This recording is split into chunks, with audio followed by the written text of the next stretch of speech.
কি ব্যাপার, চলো একসাথে যাই। দাঁড়াও, এখানেই দাঁড়াও, এক পাও এগোবে না। দেখেন, আপনার ছেলে প্রতিদিন আমাকে রাস্তায় অনেক জ্বালাতন করে, অনেক টোন টিটকারি করে। ওকে বোঝান, না হলে পুলিশে কমপ্লেন করে দেব। চল তুই প্রধানের কাছে চল।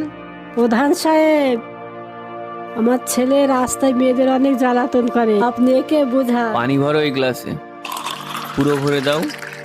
এই নাও, এই গ্লাসটা নিয়ে পুরো পাড়া ঘুরে এসো। যদি এর থেকে পানির এক ফোঁটা পড়ে তাহলে তোমরা সবাই একে জুতো দিয়ে পিটাবে আর পাড়ার লোকজন দিয়েও মার খাওয়াবে।